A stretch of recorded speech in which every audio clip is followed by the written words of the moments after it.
Hello everyone, welcome to Sharp Concept. Indian ইকোনমির আমরা lecture series start করছি। আজকে লেকচার পার্ট 1। কেমন? তো ঠিক ভিডিওগুলো ইন্ডিয়ান পলিটির মতনই হবে। তোমরা যারা আগে পলিটির ভিডিওগুলো দেখেছো এবং যদি না দেখে থাকো, আমার চ্যানেলে পলিটির প্লেলিস্ট আছে, তো তোমরা সেখান থেকে পলিটির লেকচারগুলো দেখতে পারো এবং পলিটির লেকচারও আরো আসবে আস্তে আস্তে। তো আমি ইকোনমিক্সটা স্টার্ট করে দিলাম, ইন্ডিয়ান ইকোনমিক্স। তো এবারে ব্যাপারটা হচ্ছে, ঠিক আগেরই মতন ভিডিওগুলো আমি কন্ডাক্ট করার চেষ্টা করব। এখানে লেখাগুলো ইংলিশে থাকবে এবং তোমাদেরকে আমি এক্সপ্লেন সেগুলো আরো ভালোভাবে বাংলায় করবো, যাতে তোমরা আরো ভালো করে জিনিসগুলো বুঝতে পারো।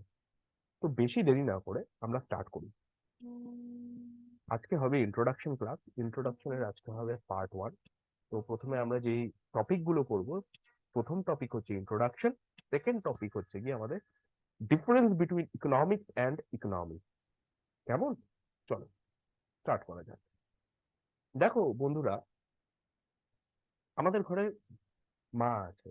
আমরা আমাদের মাকে দেখি যে কি সুন্দরভাবে একা হাতে ঘর সংসার চালাচ্ছে এবং ট্যাগল করছে ব্যাপারগুলোকে। কোনো দোকান বা মুদি দোকান করার হলে আমরা দেখি মায়ের সেটাও মাথায় থাকছে। ঠিক আছে, ঘরের A to Z কাজ কি হচ্ছে আমাদের মায়ের মাথায় থাকছে এবং তারা করছে। তার মানে আমি এখানে বোঝাতে চাইছি যে মা হচ্ছে কুইন অফ দ্য হাউস, যার সে সেই ঘরটাকে পুরোপুরি ভাবে একদম সুন্দরভাবে ম্যানেজ করছে এবং পরিচালনা করছে। ঠিক সেরকম হচ্ছে ইকোনমিক্স। ইকোনমিক্স কে বলা হয়ে থাকে কুইন অফ সোশ্যাল সায়েন্স। কেমন? তো ইকোনমিক্স যদি তোমরা না বোঝো, তাহলে কিন্তু একটা বিশাল বড় প্রবলেম তৈরি হবে। তো সেই জন্যই এই সাবজেক্টটাকে তোমাদেরকে পড়ানো হয়। কেমন? তো ব্যাপারটা কি হচ্ছে, ইকোনমিক্স কে এখানে বলা হচ্ছে কুইন অফ সোশ্যাল সায়েন্স। আচ্ছা, এবারে তোমাদের মনে কোশ্চেন আসছে যে কেন ইকোনমিক্স কে সোশ্যাল সায়েন্স বা কুইন অফ সোশ্যাল সায়েন্স বলা হয়ে থাকে। দেখো, ইকোনমিক্স হচ্ছে কি ইটসেলফ একটা স্টাডি। কেমন? তোমরা যেরকম ফিজিক্স পড়ছো, তোমরা কেমিস্ট্রি পড়ছো, বায়োলজি পড়ছো, কেমন? সেগুলো তো একটা পড়াশোনা। তো ইকোনমিক্স একটা পড়াশোনা, একটা স্টাডি বুক। সেই বইটা পড়লে আমরা কি করতে পারছি, সেই স্টাডিটা করলে আমরা জানতে পারছি হাউ সোসাইটি, ঠিক আছে, কি করছে, যে রিসোর্সেস গুলো ইউজ করছে সেগুলোর সম্বন্ধে জানতে পারছি। কেমন? এবং দেখো, আমরা জানি রিসোর্স আমাদের কাছে কি, রিসোর্স আমাদের কাছে খুবই লিমিটেড এবং আমাদেরকে খুব গুনে চিনে ইউজ করতে হয়। রিসোর্স মিনস, আমি ধরো একটা উদাহরণ দিয়ে তোমাদেরকে বোঝাচ্ছি। পেট্রোল, পেট্রোল কি আমাদের কাছে খুবই লিমিটেড এবং আমাদেরকে খুব রেখে ঢেকে সেই জিনিসটাকে ইউজ করতে হয়, অপচয় করতে নেই। কারণ এগুলো এগুলো হচ্ছে কি একবার যদি তুমি ইউজ করে ফেলো, আর কি হচ্ছে, এগুলো প্রডিউস করা যাচ্ছে না। বা কোল, কেমন?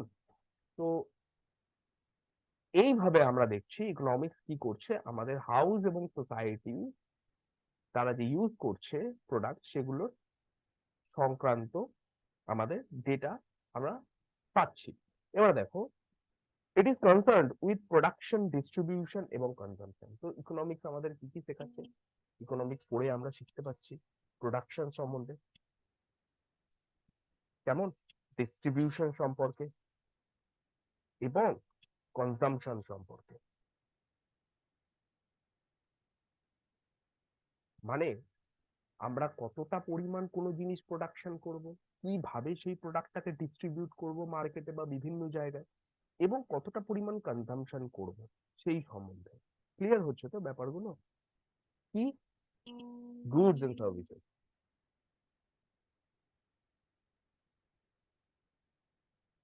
গুডস এন্ড সার্ভিসেস কতটা পরিমাণ প্রোডাকশন করব, ডিস্ট্রিবিউশন করব এবং কনজাম্পশন করব। কেমন? এইবারে এই ব্যাপারগুলো বোঝো।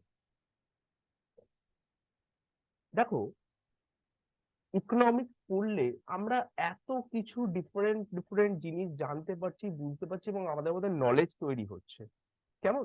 তো সেই জন্য ইকোনমিক্স কে বলছে কি কুইন অফ সোশ্যাল সায়েন্স। মাথায় ঢুকলো?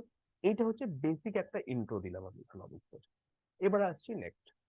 তো আমরা কেন ইকোনমিক্সটা পড়বো, কি কারণ, কি মাথা ব্যথা আছে আমাদের পড়ার? দেখো, আমি এখানে লিখেছি economics as a social science, it is concerned with economic question. ইকোনমিতে আমাদের অনেক কিছু মনে প্রশ্ন জাগে।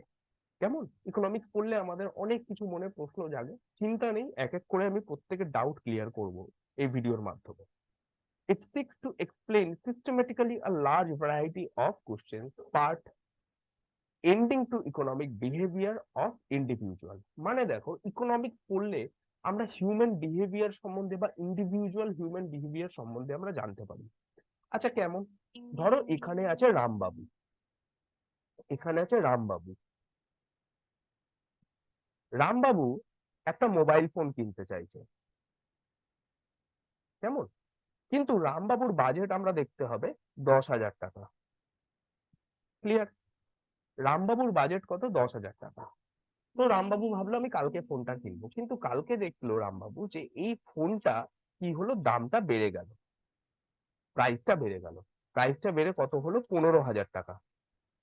কিন্তু রামবাবুর কাছে তো বাজেট লিমিটেড, 10,000 টাকা। তো তখনই রামবাবু ডিসাইড করবে যে ফোনটা আর কিনবে না। তার মানেটা কি? কোনো কিছু ইকোনমি কারণবশত বা কোনো কিছু কারণবশত ইকোনমিতে ফোনটার দাম বেড়েছে। ক্লিয়ার? ফোনটার দাম হয়তো বেড়েছে। তো যখন ফোনটার দাম বাড়লো, রামবাবুর বিহেভিয়ার চেঞ্জ হয়ে গেল। রামবাবুর কি হলো? বিহেভিয়ার চেঞ্জ হয়ে গেল। এতক্ষণ রামবাবু খুব খুশি ছিল ফোনটা কিনবে বলে, যেই দাম বেড়েছে রামবাবুর মুখে কি হয়ে গেছে?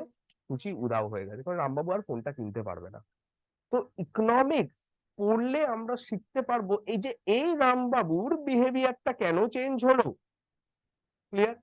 কারণ ইকোনমিতে কি হয়েছে, কিছু হয়তো একটা গল্প হয়েছে যার জন্য ফোনটার দাম বেড়েছে। হতে পারে এই ফোনটা তৈরি করতে র মেটেরিয়াল যেগুলো লাগছে সেগুলোর দাম বেড়েছে, সেই জন্য ফোনটার কস্ট বেড়ে গেছে, সেই জন্য সেল প্রাইসও বেড়ে গেছে। হতেই পারে লেবার কস্টিং বেড়েছে, সেই জন্য কি হয়েছে, ফোনটার দাম বাড়তে পারে। আমি একটা তুলনামূলকভাবে দুটো কথা বললাম, এরকম প্রচুর কারণ হতে পারে। তো আমরা ইকোনমিক্স কেন পড়বো? এই ছোট্ট ছোট্ট জিনিসগুলোকে শেখার জন্য। কোনো একটা বড় ইম্প্যাক্ট যখন হচ্ছে, তার পেছনে ছোট না ছোট তো কারণ থাকে, বিভিন্ন কিছু কারণ থাকে, যার ফলে কোনো একটা বড় ইম্প্যাক্ট হয়। সেই জিনিসগুলোকে শেখবার জন্য আমরা ইকোনমিক্স পড়ি। ক্লিয়ার? তো এখানেই আমি লিখেছি economic behaviour of individual, the society and the economic. পরিষ্কার? এই জিনিসগুলোকে বোঝবার জন্য আমাদের ইকোনমিক্স পড়াটা খুবই দরকার।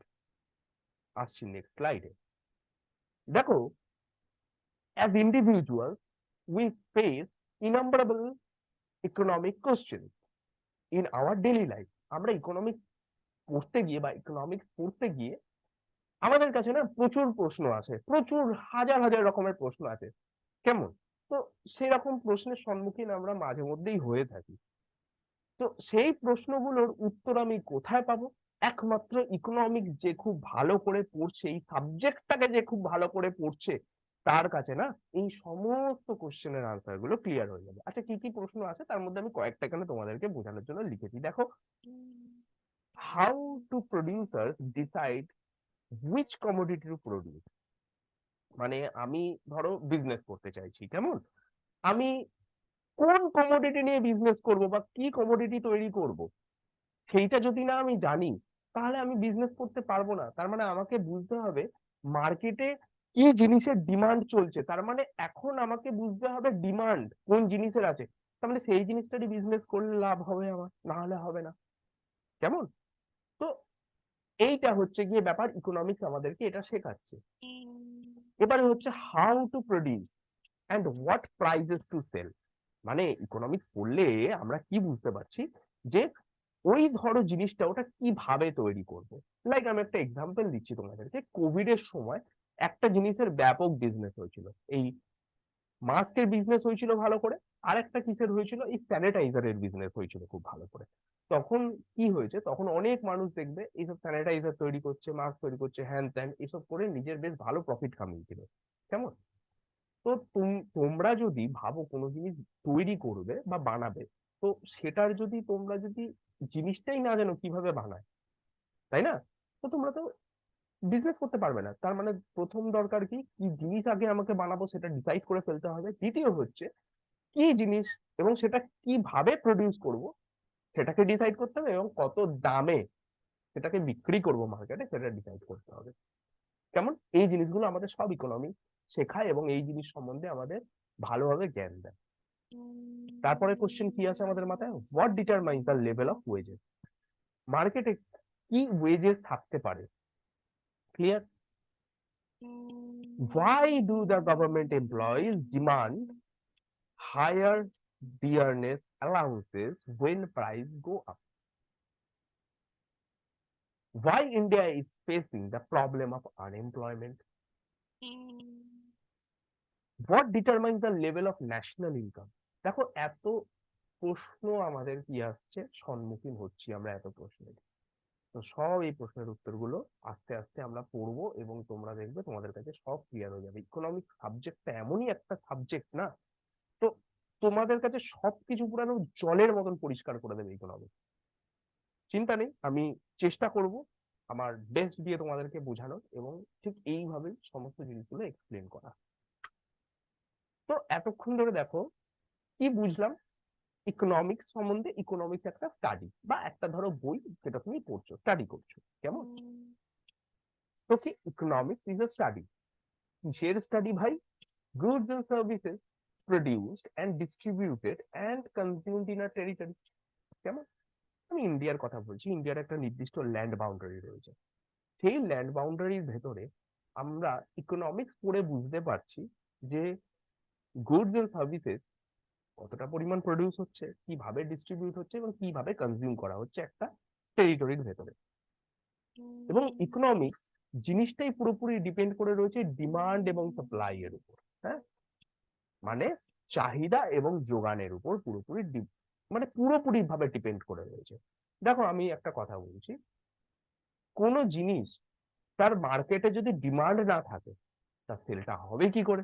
তার সেলটা না হলে কি হবে? সেই ব্যবসাটা তো বসে যাবে। তার মানে ব্যবসা এমন করতে হবে বা জিনিসগুলো পুরোপুরি ভাবে একটার সাথে একটা কানেক্টেড। ব্যবসা এমন করতে হবে যেটা ডিমান্ড আছে এবং সেটা সেল হবে, তার ফলে তুমি সাপ্লাই দিতে পারবে, তাই তো?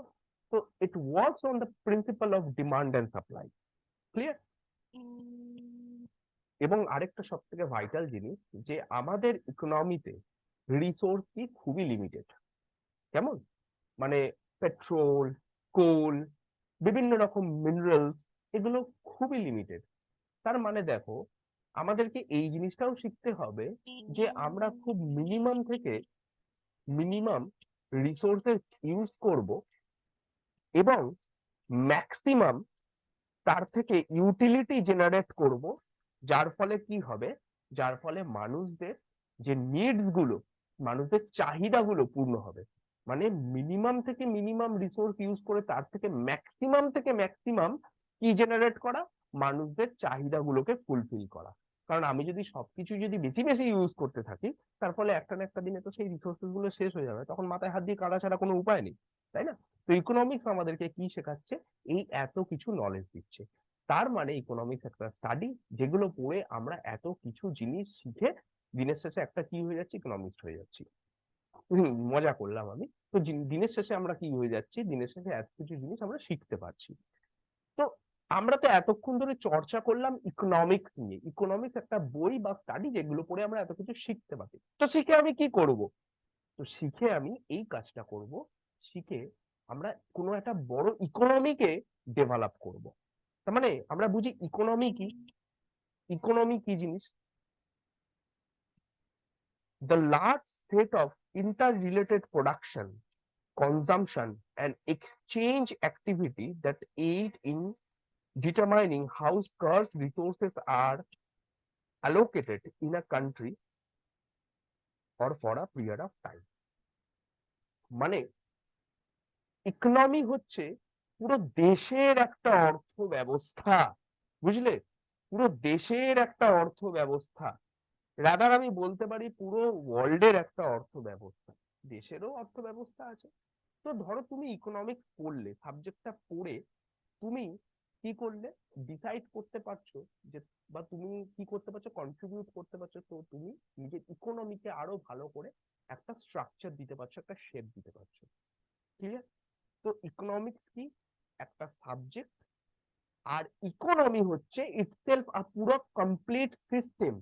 কোনো একটা সাবজেক্টকে পড়ে কোনো একটা সিস্টেমকে যদি আমি খুব ভালোভাবে বিল্ড করতে পারি, সেটাই দিনের শেষে বড় কথা। তাই না?